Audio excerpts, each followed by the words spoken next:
دور موظف شؤون العاملين بقى. انا لو قعدت طبعا 4 شهور اتكلم عن اهميه دور شؤون العاملين وموظف شؤون العاملين مش هقدر اديهم حقهم، مش هقدر ادينا حقنا، لان انا اي ستارتد از شؤون عاملين، ودي كانت حاجه جميله جدا علمتني حاجات كتيره في الشغل.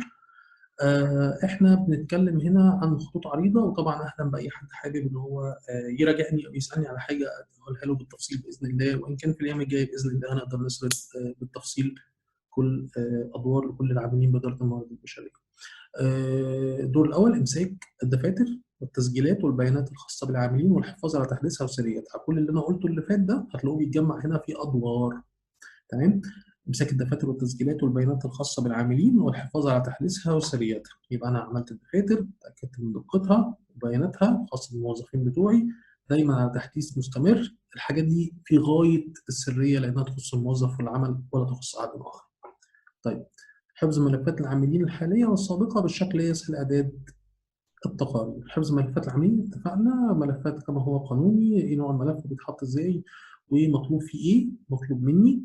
طيب، الحاليين والسابقين، والسابقين لازم بعد ما بيخرج بقول إن هو خرج، خد شهادة الخبرة بتاعته، راجل عمل إخلاء الطرف بتاعه، بيكون عنده ملف المفروض أحتفظ بيه مدة 2 أو 3 لغاية ما يحتفظ بعد ما يمشي. تمام. وفي نفس الوقت عشان أقدر أعمل التقرير اللي إحنا اتفقنا عليها اللي بقدمها لمديرين الإدارات آخر الشهر. طيب، الاتصال المباشر بالعاملين، التأكيد على متطلبات العمل.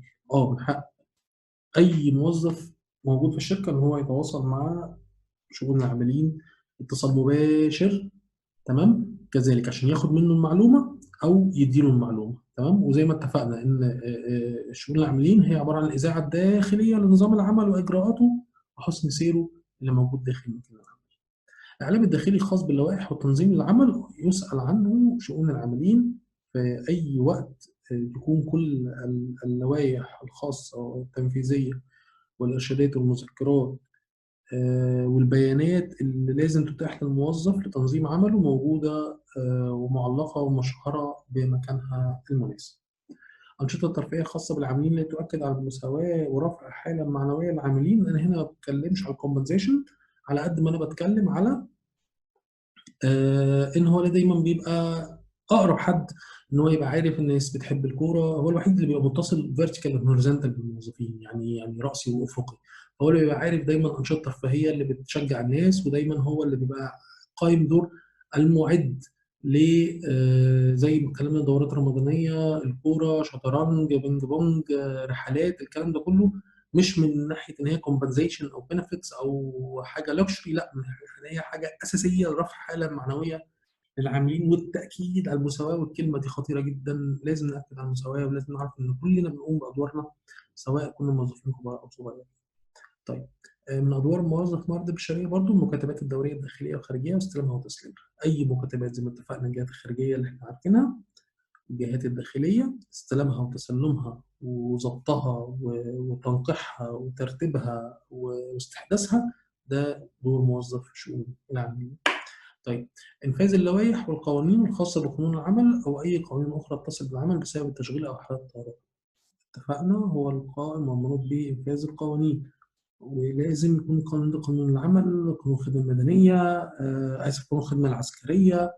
تمام. يكون قانون السلامة والصحة المهنية. كل القوانين دي تمام هو اللي بيسأل عنها from A to Z عن تنفيذها والقيام بها وقيام العاملين بها.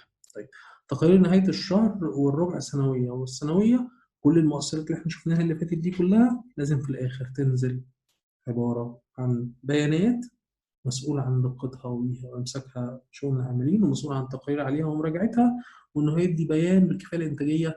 إحنا والله عندنا عدد قد كده، العدد ده خرج منه رجع ليه، راح قعدنا تعيين، مشينا، فصلنا، جزينا، قللنا الوقت، كترنا الوقت. كل ما هو تنظيمي للعمل بيكون من تقديم التقارير بتاعته عن طريق موظف شؤون العاملين.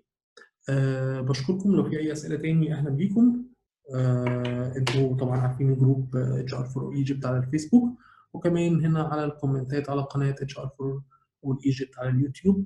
أهلا بيكم، وإن شاء الله تكونوا استفدتوا، وإن شاء الله أقدر أرد على أي استفسارات تانية تكون ليكم.